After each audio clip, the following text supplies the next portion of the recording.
Salut și bine v-am regăsit la un nou videoclip. Astăzi facem partea a doua din acel episod în care ne jucăm droapere, dar înainte să începem vă aș ruga să rupeți butonul de like și să vă abonați la contul meu de YouTube Poco Andriescu și haideți să începem și cred că să facem până la level 15 și apoi să începem alea mai extreme. Da. Și scrieți-mi în comentarii dacă vă plac aceste droapere care le joc.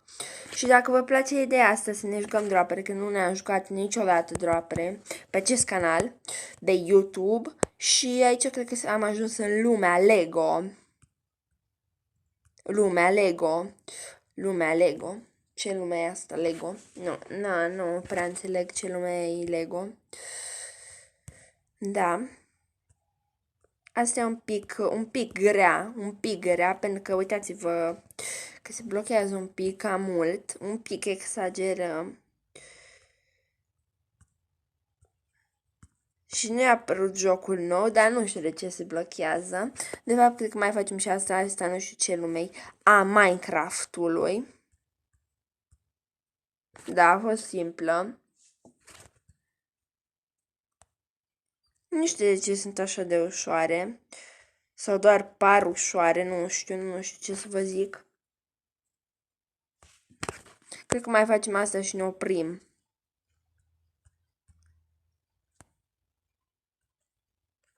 Ca să încercăm și cele mai grele.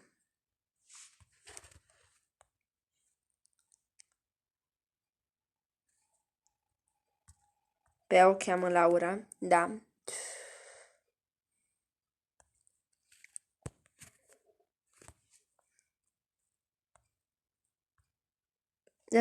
Dar tot am dau în asta. Doamne ferește, m-am blocat.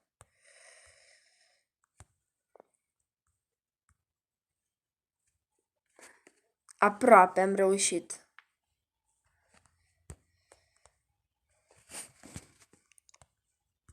Aproape reușeam, dar nu știu ce s-a întâmplat acolo. Chestia asta, nu știu ce e cu asta.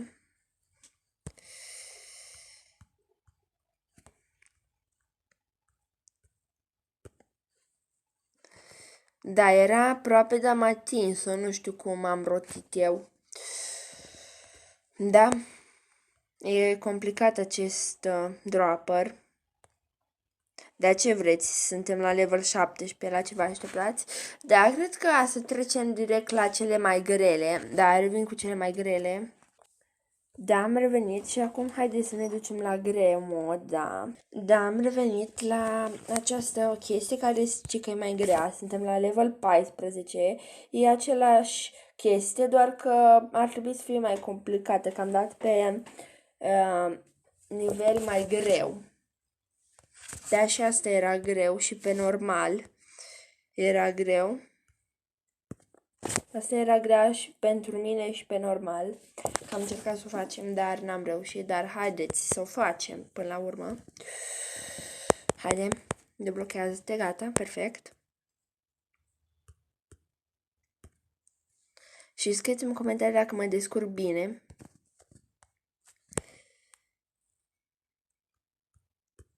Dacă mă descurc bine până acum, trebuie să mă duc undeva în stânga ca să colesc chestia aia. Aici cred că trebuie să mă duc în stânga asta. Și mergem așa, dar trebuia să merg undeva așa între. Da, trebuia să merg între. Da. M-am blocat aici, nu știu ce am pățit. Și am uitat să vă întreb dacă îmi place vă place caracterul. Că mie îmi place caracterul. Așa, apropo, mi-am schimbat și fața. Da. Tot un mic. Haide. Da, am revenit pentru că s-au blocat și a trebuit să dau reset caracter de 4000 de ori, da. Și, de fapt, de 4 ori a trebuit, da. Dar totuși și-am dat, totuși. Da, nu știu ce e asta. Aproape reușeam. Care nu știu ce poziție e asta. Da, ia să încercăm noi să luăm asta, o mutăm. Da, ia să vedem noi cum reușim noi să trecem pe aici. Că nu cred că reușim.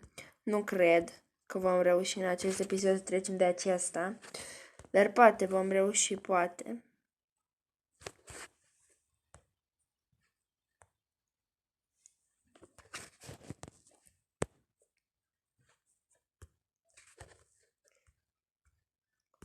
Dar nu se pune dacă treci cu capul doar.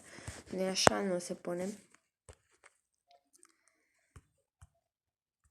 Așa, haide, dar nu reușesc să ajung acolo pentru că tot mă dau în aia. Deci o să încerc să merg cumva în colțul ăsta. Haide, mergi. Da, am revenit pentru că a trebuit să trec levelul ăla, pentru că era prea complicat ca să-l fac la video și am reușit să-l fac singură. Mi-a luat vreo 5 minute cam. Aici e o planșă neagră, nu știu ce suntem în lumea abisului. Da, nu știu ce e lumea asta, da, hai să zicem. Da.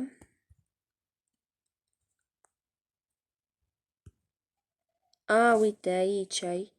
Alea sunt mai multe. Nu prea îți dai seama unde poți sări. Acolo trebuia să sari, dar nu prea îți dai seama. E complicat. Da. Te carci. Gata, perfect. Carcat. Aici trebuie cu limbilele astea. Era aproape să ating o bilă. Am reușit până la urmă. Level 19. E ceva cu închisoare și cu poliție și cu deținuți. Arată fain. Suntem în fața poliției și acum trebuie să... m-a lovit într-un polițist să evadăm, cred că, din închisoare. Da, am reușit până la urmă să evadăm. Aici e cu coronavirus, da. Această planșă e cu coronavirus, cu COVID-19. Da, nu știu. Asta e Peppa Pig. Cine se uita la Peppa Pig când era mic? Sau cine încă se mai uită la Peppa Pig? Da, nu știu, da. Eu nu mă mai uit la Peppa Pig, dar da. Da, am revenit. Cred că am apăsat din greșeală și uite ce zice Pepi. Uite ce zice Pibi. Piggy. Da. Porcelușa Peppa. Parcă așa o chema.